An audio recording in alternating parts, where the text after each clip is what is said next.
Donc, tel que nous le rappelons, nous avons attiré notre attention sur le fait d'éviter les distractions inutiles pendant cette période et de beaucoup nous consacrer à l'adoration de Dieu, à savoir les prières surrogatoires, la lecture intensive et la méditation du Saint-Coran, et les askars, subhanallah, walhamdulillah, wala ilaha illallah, wallahu akbar, wala hawla wala quwwata illa billah, qu'on en fasse autant qu'on peut, de façon...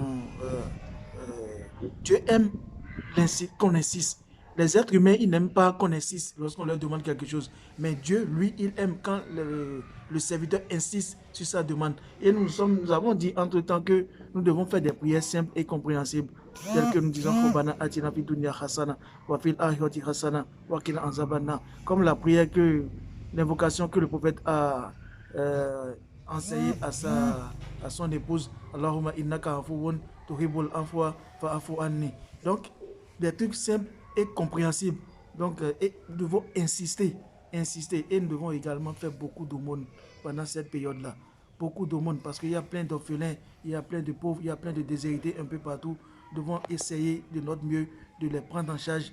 Et parce qu'à l'heure actuelle où nous sommes, même il y a certains, pour eux, c'est les habits de l'Aïd qu'ils vont porter pendant le Aïd, c'est ça qui les préoccupe.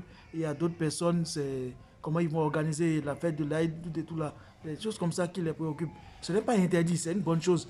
Mais que cela ne doit pas nous distraire, ne doit pas faire que nous oublions l'essentiel. Parce que tel que nous l'avons dit, donc c'est la finalité de nos actes qui détermine l'effort que nous avons fourni.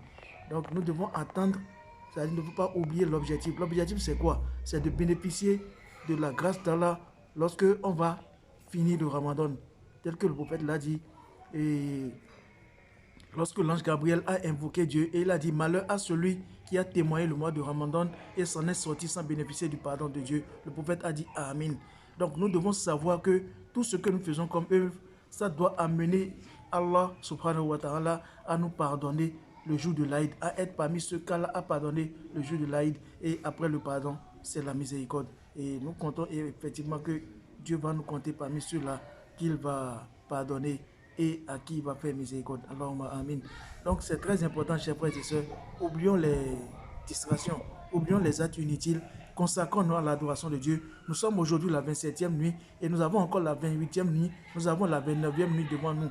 Donc les nuits qui sont passées sont déjà passées et nous avons déjà fait beaucoup d'efforts. Et ces nuits-là aussi qui sont devant nous, à compter de cette nuit, de tout à l'heure, dans quelques heures, et jusqu'à la 29e nuit, ne fléchissons pas, c'est-à-dire ne faiblissons pas. Continuons, persévérons. Et Inch'Allah, Dieu nous fera rencontrer sa grâce, son pardon et sa miséricorde. Inch'Allah.